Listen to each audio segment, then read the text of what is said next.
sudah melakukan sesuai dengan arahan-arahan partai tentunya ya. Lalu kan di situ ada 4 partai politik, PDI Perjuangan, ada Perindo, Hanura, dan P3. Kita juga selalu melakukan konsolidasi di Kabupaten Bogor untuk pemenangan Ganjar Mahfud tentunya nomor 3 di Kabupaten Bogor. Jadi kalau Ganjar Mahfud dua-duanya adalah orang cerdas. Orang pintar belum tentu cerdas, kalau orang cerdas sudah pasti pintar. Oke. Itu ketua umum saya pernah berbicara dengan kita semua, tuh jadilah orang cerdas. Dan kebetulan ada di Pak Ganjar dan Pak Mahfud. Nah sekarang pengen minta tanggapan atau pandangan dari Kang Bayu nih soal yang Pak Mahfud mau mundur dari Menko Polhukam.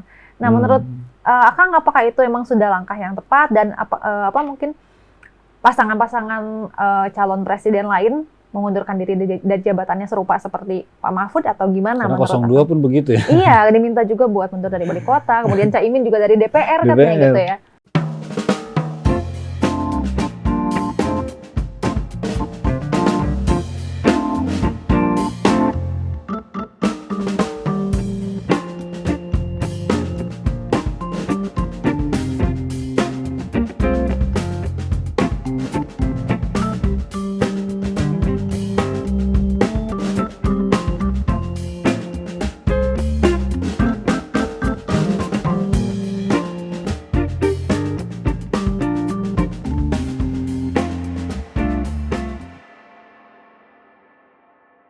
Halo Tribuners, dimanapun Anda berada, jumpa bersama saya Giok Mengwan, bersama dengan Ardi.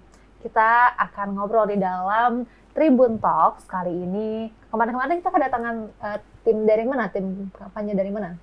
Ada dari pihak yang nomor 1. Nah, kalau sekarang kita kedatangan tim kampanye daerah dari Paslon 03, Ganjar Pranowo Mahfud MD. Sudah ada Ketua TKD Ganjar Mahfud, Kang Bayu Syah Johan. Apa kabar, Kang? Bismillahirrahmanirrahim. Assalamualaikum warahmatullahi wabarakatuh. Alhamdulillah baik. Tapi saya koreksi sedikit Mbak, bukan TPD tetapi TPC ya. Kalau untuk TPC. Kabupaten Bogor. Oke, TPC Ganjar Mahfud Kabupaten Bogor. Mungkin mau mengawali apa nih? Kita ngobrolin apa dulu nih? Ngobrol-ngobrol santai aja lah. Politik kan sudah agak tegang udah gitu agak tegang ya. Udah Kita bawanya mungkin lebih santai gitu jadinya. 14 Februari sebentar lagi, Pak. Ya. Tinggal hitungan hari. Udah tinggal menghitung hari lagi. Udah ngapain aja di Kabupaten Bogor? Ya. Kalau kita berbicara dari partai yang mengusung, yang bekerja sama dengan kami PDI Perjuangan, ya sudah melakukan sesuai dengan arahan-arahan partai tentunya. Lalu kan di situ ada 4 partai politik, PDI Perjuangan, ada Perindo, Hanura, dan P3.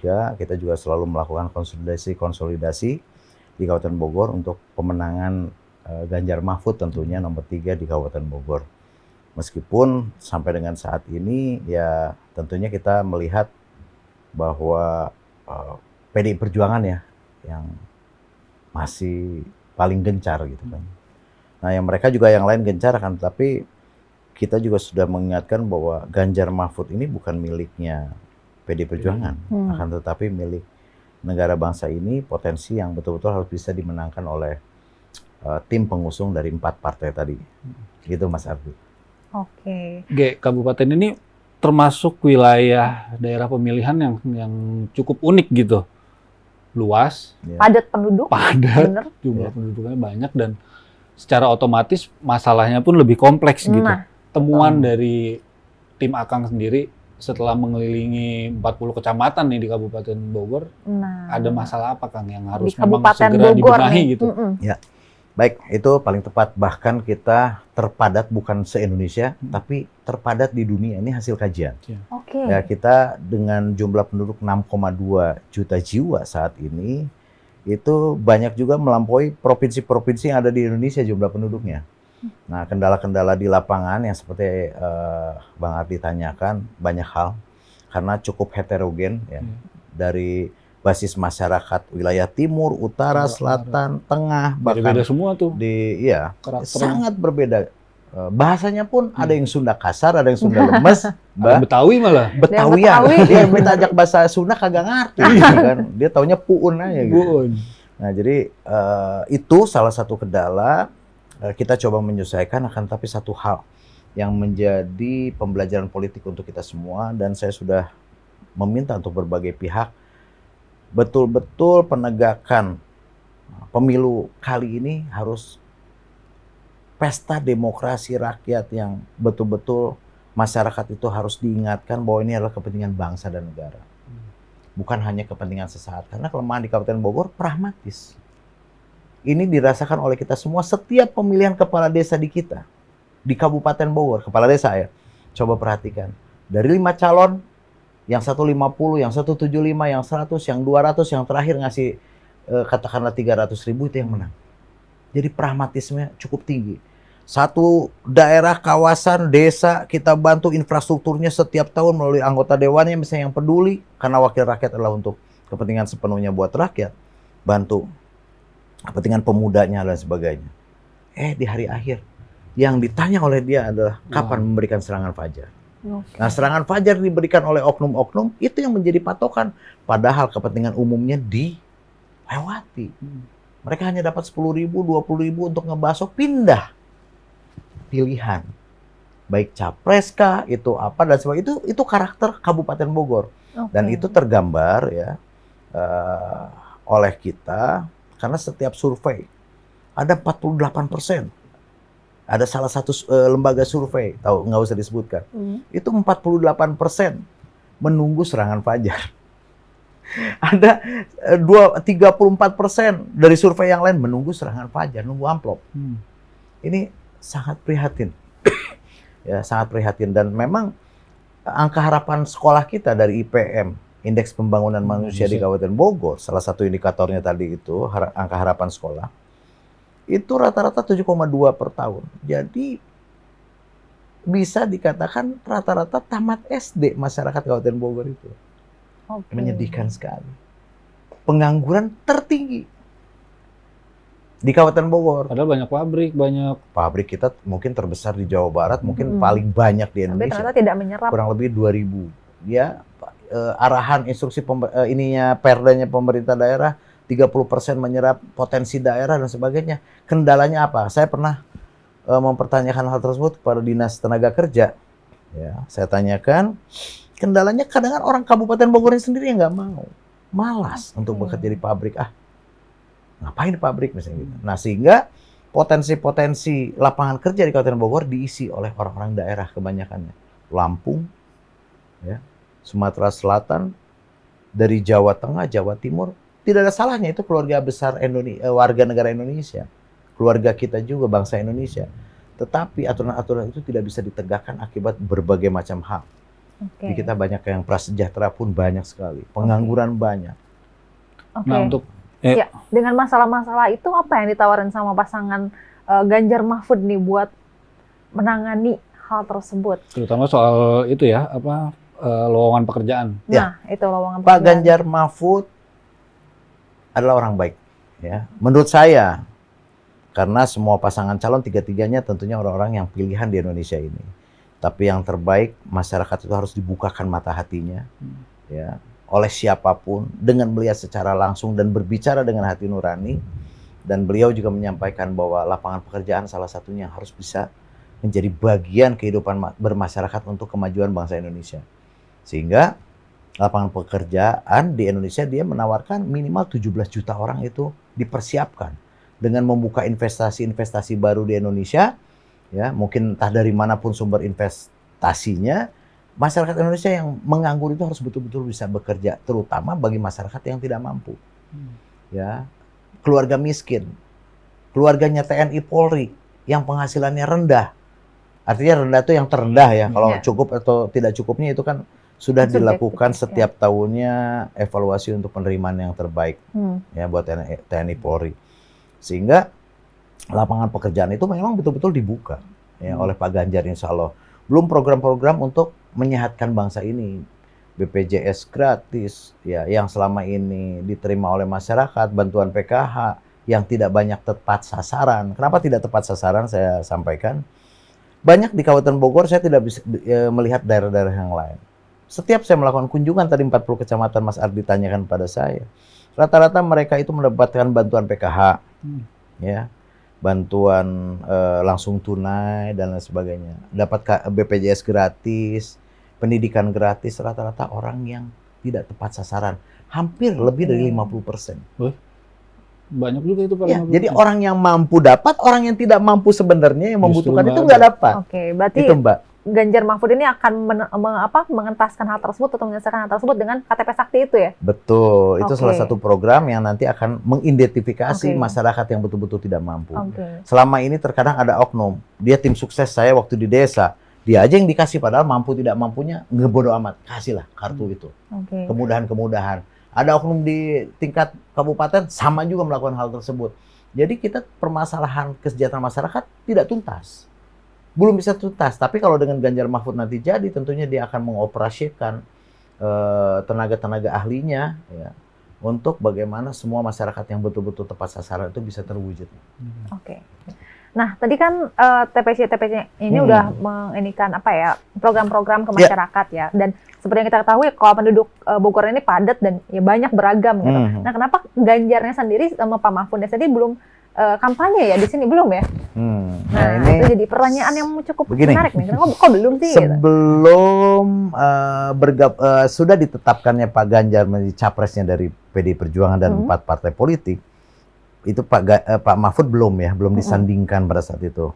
Beliau sudah datang lebih dari 5 kali kalau tidak salah ke Kabupaten Bogor. Jadi itu pas sebelum punya pasangan pada kutipnya gitu ya? Bahkan ke kantor PDI Perjuangan, dia datang bertemu dengan tokoh-tokoh masyarakat, dengan pondok-pondok pesantren, menyerap aspirasi masyarakat sepertinya apa sih di Jawa Barat, khususnya Kabupaten Bogor yang padat penduduk. Dia sudah turun. Di Kota Bogor sudah, di Kabupaten Bogor berulang kali. Saya menemani kebetulan. Saya kebetulan selain ketua TPC Kabupaten Bogor, tim pemenangan cabangnya, saya adalah ketua PDI Perjuangan di Kabupaten Bogor. Tentunya lebih banyak akses untuk menyerap aspirasi masyarakat, sehingga saya juga sampaikan kepada beliau apa hal-hal yang perlu dibenahi untuk kepentingan masyarakat banyak dan luas. Tapi kira-kira nanti bakal datang nggak? Mungkin di kampanye akbar mungkin atau gimana? Kami sedang merencanakan, insya Allah tanggal 9 ini baru diarahkan. Kebetulan sampai dengan tanggal 10 itu kampanye akbar ya untuk seluruh Indonesia. Tapi kendalanya Kabupaten Bogor dan Jawa Barat itu hanya sampai dengan tanggal 8. Apabila dimungkinkan oleh KPUD-nya tanggal 9 dibuka dan diperbolehkan, ada kemungkinan besar Pak Ganjar hadir kembali pada tanggal 9. Di Kabupaten Bogor. Di Kabupaten Bogor. Tepatnya di mana tuh Pak? Pakansari insya Allah. Pakansari. Pakansari. Kita juga memohon dengan sangat kepada pemerintah Kabupaten Bogor, tidak hanya persepak bolaan, tapi ini adalah kepentingan bangsa dan negara yang bisa dimanfaatkan oleh semua pasangan calon siapapun. Nah, sekarang pengen minta tanggapan atau pandangan dari Kang Bayu nih soal yang Pak Mahfud mau mundur dari Menko Polhukam. Nah, menurut Akang, apakah itu memang sudah langkah yang tepat, dan mungkin pasangan-pasangan calon presiden lain mengundurkan diri dari jabatannya serupa seperti Pak Mahfud atau gimana? Karena 02 pun begitu ya? Iya, diminta juga buat mundur dari wali kota, kemudian Caimin juga dari DPR katanya gitu ya. Sepanjang pemilu yang saya pernah menjadi hak pilih, ini baru pertama kali menteri sampai dengan saat ini sudah mau akhir pencoblosan tidak ada yang mundur. Belum ada yang mundur. Baru kali ini ya? Baru kali ini. Sehingga menurut saya Pak Mahfud adalah tepat dia menyatakan ingin mundur itu. Dan kalau saya sih berharap secepatnya ya. Kenapa? Pak Mahfud menilai bahwa yang menteri diperbolehkan kampanye. Dia mau siap-siap mundur. Dia tidak pernah menggunakan fasilitas negara. Ya, berbeda antara fasilitas negara dengan pemerintah. Nah, saat ini dia melihat kecenderungan beberapa orang berpihak kepada calon cawapres lainnya. Diindikasi, bukan menuduh, tapi ada dengan tanda kutip bahwa fasilitas negara terpakai.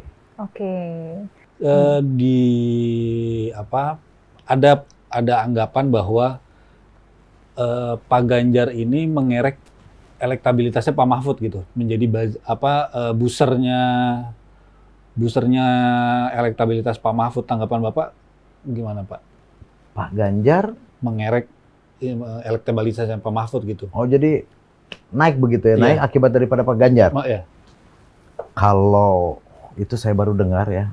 Akan tetapi kalau menurut saya dua orang ini adalah orang-orang yang sangat berpengalaman dan orang-orang cerdas. Yang saya lihat ada pasangan lain ada yang pintar, Iya.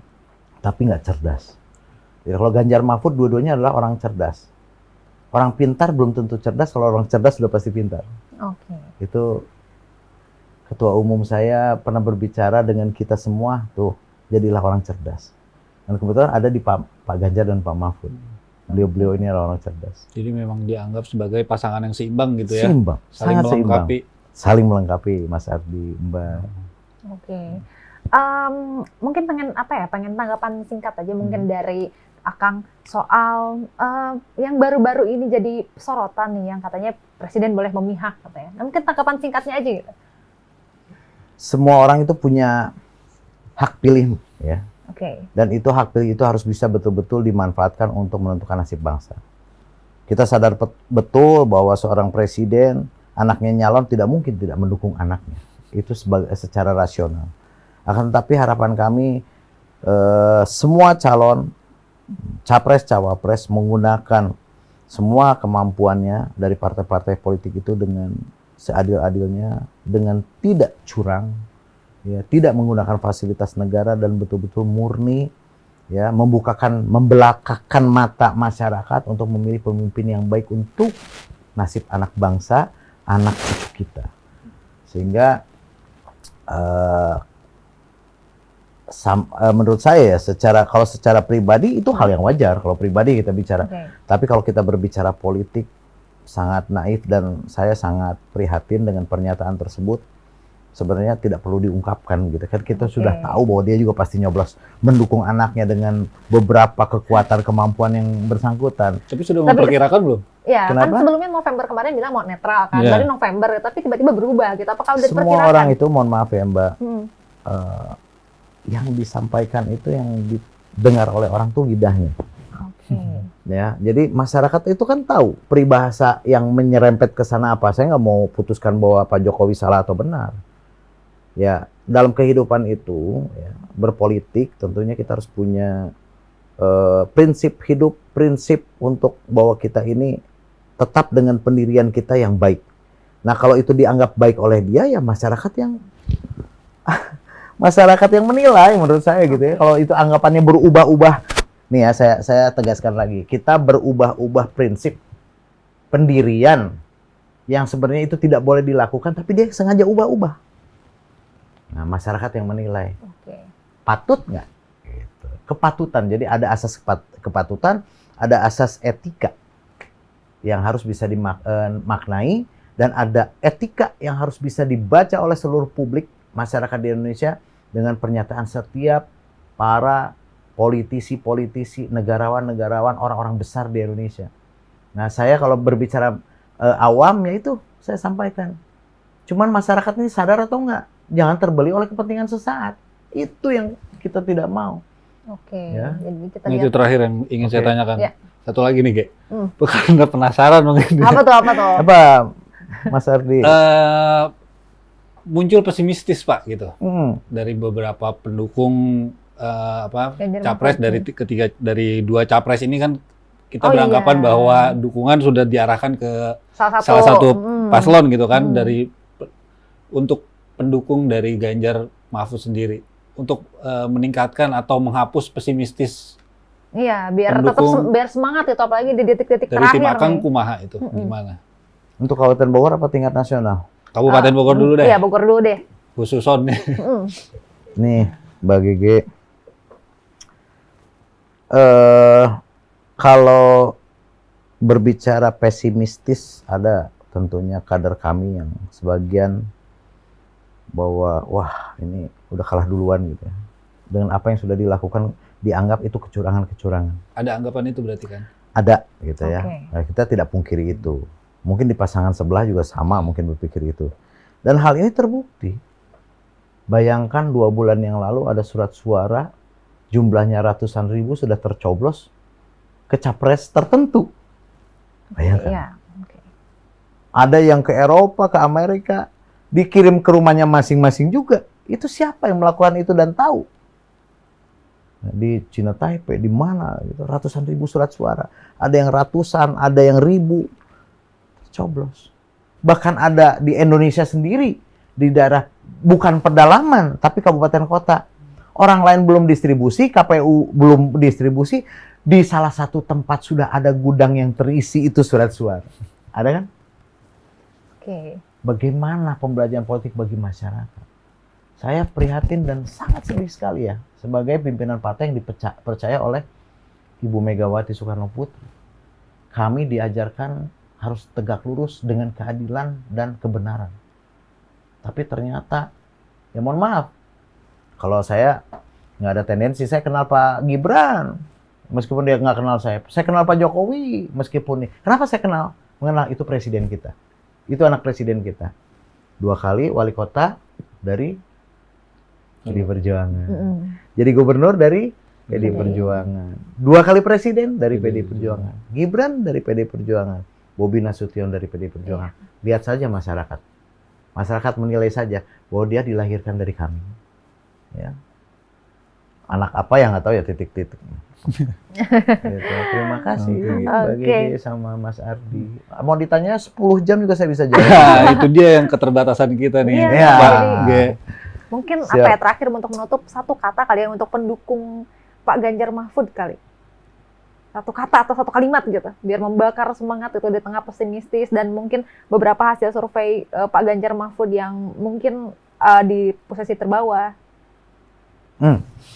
Nah ini ya, teman-teman ini banyak terekspektasi dengan hasil survei yang dipublikasikan bahwa Ganjar Mahfud ini di bawah. Akan tetapi kenyataan di dalam kampanye-kampanye kita melihat bahwa setiap di mana kampanye Ganjar Mahfud selalu ramai dengan ribuan orang. Optimis dengan slogan kita bahwa Ganjar Mahfud, Ganjar Pranowo Presiden, Ganjar Mahfud menang satu putaran.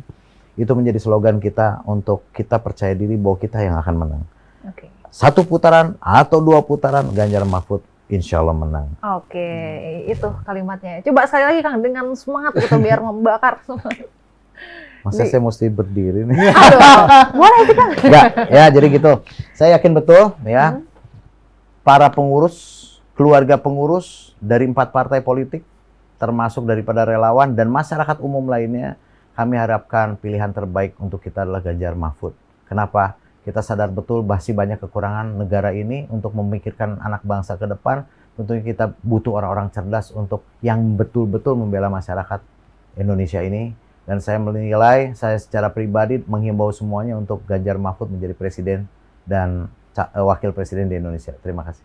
Oke, terima kasih Kang Bayu sudah memaparkan yang menjadi pertanyaan-pertanyaan, mungkin kita semoga pertanyaan-pertanyaan kita mewakili pertanyaan Tribuners nih dan jadi pertimbangan juga buat Tribuners buat milih nanti di tanggal 14 Februari. Dan dengan begitu kita sudah berada di ujung acara ya. Saya Giok Mengwan dan juga Kang Ardi dan juga Kang Bayu, kita pamit undur diri, sampai jumpa di Tribun Talks selanjutnya. Assalamualaikum warahmatullahi wabarakatuh. Waalaikumsalam warahmatullahi wabarakatuh.